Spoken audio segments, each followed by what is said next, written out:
All right, so EV world, we got EV news. We're going to talk EV charging here, and the fact that one of the biggest problems that people tend to have is what we call range anxiety, which bothers a lot of people when they can't seem to find a charging station near them when they're, say, down to about 60 miles of range. On their EV. On their EV, correct. And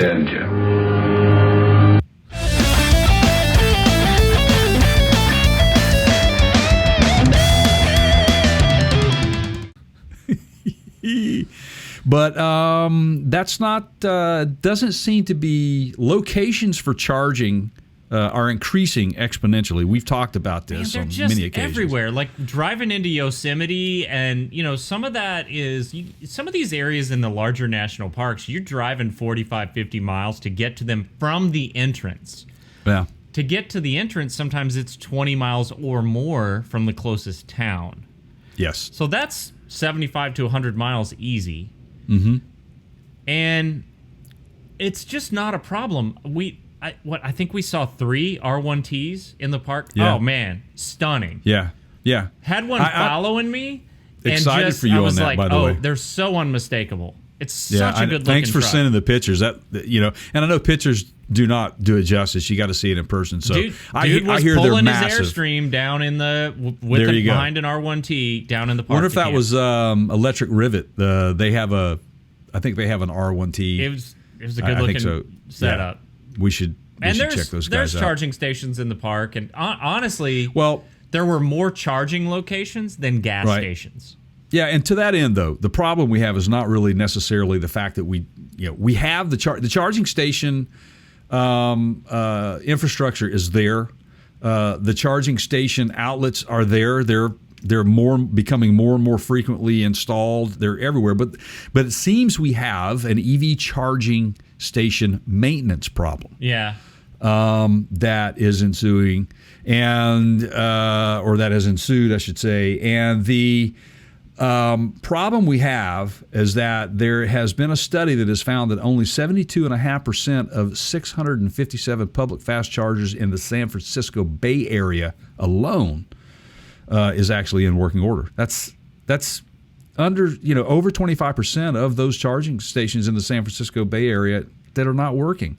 Some of the EV owners continue to be highly satisfied with the EV itself, but they're frustrated because the public charging infrastructure is there, but they're going to plug the thing in and it just doesn't work. Yeah, and you would think that you would have some sort of an alert or outage or a way to tell, but if these stations are broken, but maybe not, unless it just, like my gas company, natural gas, they called me one summer and went, hey, we're going to send a tech out because it looks like your line's down and it's broken. And I went, no, it's not. And they're like, well, you haven't used it in a month and a half. And I'm like, yeah, because I switched over to like an electric water heater or whatever. And they went, oh. But is there a reliable way for these places to tell? And here's the comparison that I came up with, probably because I've been in airports a lot lately.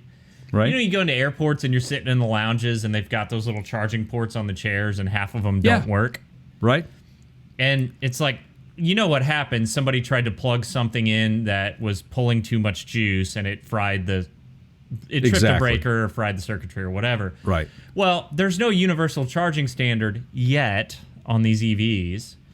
And I think a lot of times people are pulling up and possibly jacking around with the connectors. Could be. It could be a user problem for sure. They're not as up to speed on how. I mean, these things aren't free, so the companies that own them are losing money if it can't provide a charge. That's right, and so there should be some sort of networking system in place that would alert them when that happens, and I'm with you on that. And just the thing is, though, is that this is just not happening in the U.S. This is happening globally. Anywhere there's an EV market, it's happening. For example, via Twitter, a lady by the name of Katrina Nelson, who's of Brisbane, Australia, she has a Tesla Model 3, and out on a weekend on the coast, they call it the Sunshine Coast, back in January, she tried to get tried to charge, and she encountered 4 superchargers in a row that were not operational,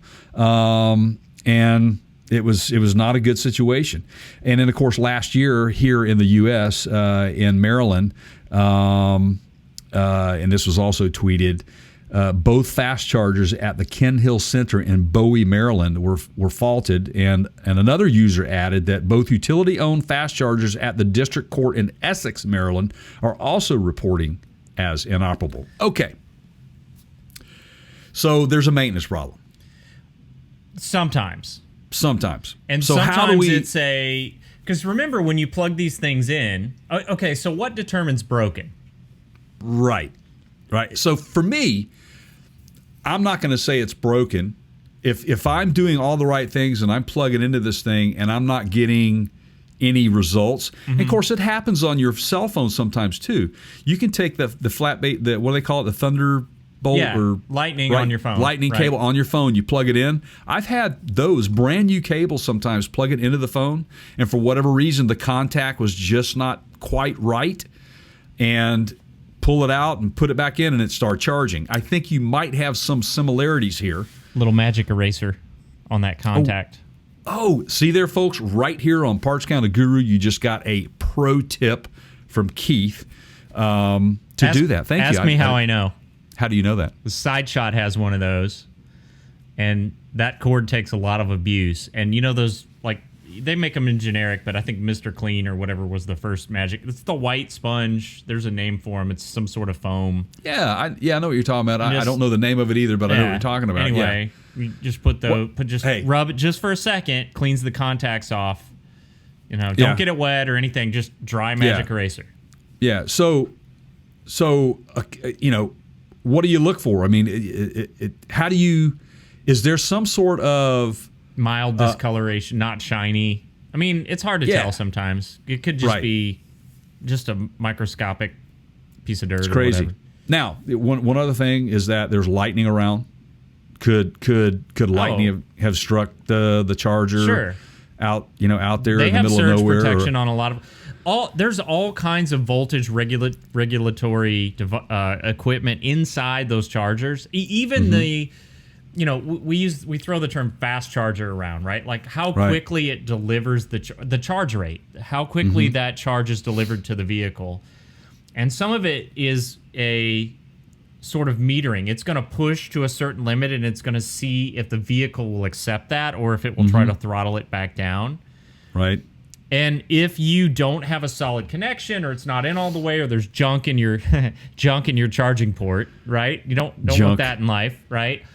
It may not make a solid enough connection that it will allow that charge to go through. Because if it's not a solid connection, you get arc, and arc's a really bad thing, right? Which could either cause a fire or burn someone, or Right. So do you think maybe then that the numbers that we're given here?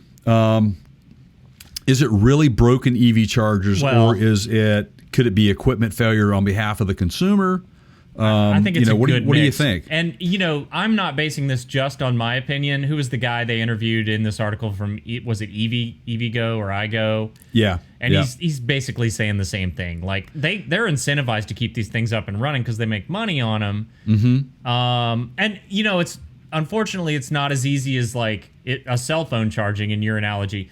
Like, you try it on your phone, well, let me try it on mine and see if mine charges, right? If mine charges and yours doesn't, then it's your phone, right? Exactly. Not the cable. We can't really do that with an EV unless you're next to somebody else. I mean... Right. So, let's get down to the numbers here. EVgo, sorry. EVgo, that's it, yeah. Someone found recently, while they were staying in Seattle, and again, this is all over the country, all over the world, wherever an EV market is, you're going to have these similar situations. This person was staying in a hotel downtown, discovered that 4 of 6 of the hotel's chargers were inoperative. All Also, an investigation by Channel 4 in Britain found that more than 5.2% of the 26,000 public chargers examined were broken, a total of 1,352 units. That's significant.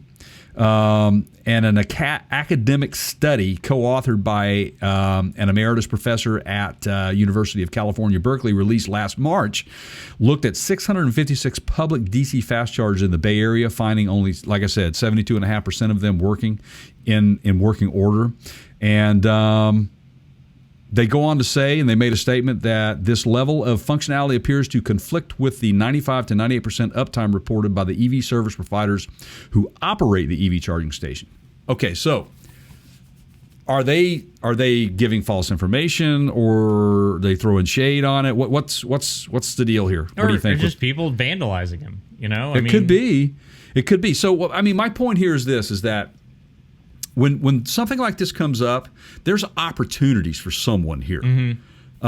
Start thinking about that. Let's say you are an electrician, but you're tired of wiring houses. Maybe you go start your EV charging station maintenance company, and you have a contract with so-and-so or whatever, and you go start teaming up with these people. I think that these big suppliers of these charging stations and installers, these manufacturers of these charging stations, it would probably behoove them, if they don't already have that, to outsource to second party repair services. Just like Home Depot or whatever will have a secondary source on. They don't physically have a maintenance guy in their building for a washer they sold.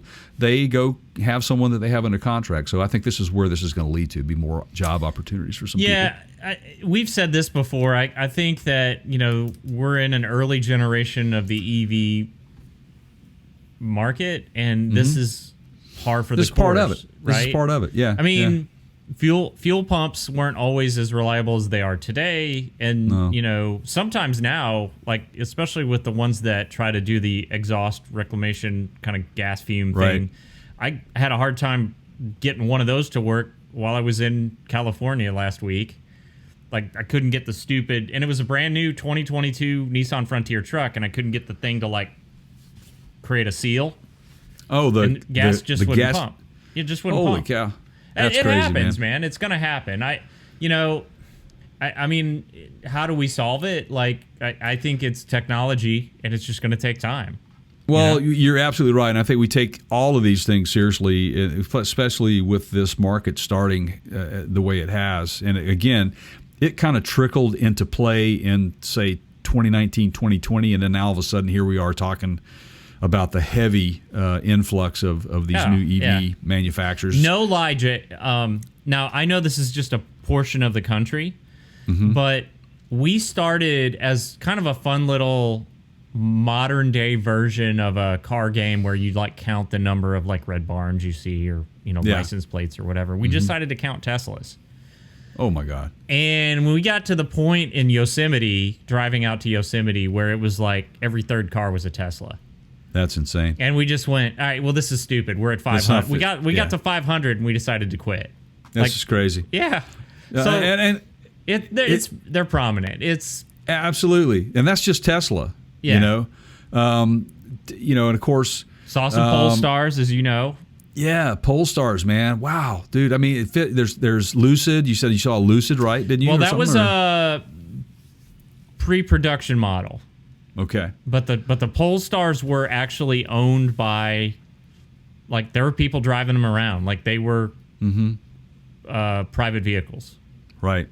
So I guess the moral of this story, Keith, is, as we've always said, the EV market is not taking jobs, it's creating jobs. And this is a fine example of, if you sit back and not do anything about it or innovate, then somebody else will. Yep. And that's what's happening here. And I don't think that you're going to have this charging station maintenance problem be a major problem for too long. There's money involved. And whenever there's money involved, there's going to be, somebody's going to be Johnny on the spot. I mean, look, Jay, we started this podcast with kind of commenting on some of the crime issues in certain cities here in the United States, and certain retail chains having to close doors in some locations because they just didn't want to deal with the crime. Right. How quickly and easy do parking meters get fixed if they go right? Because there's money involved.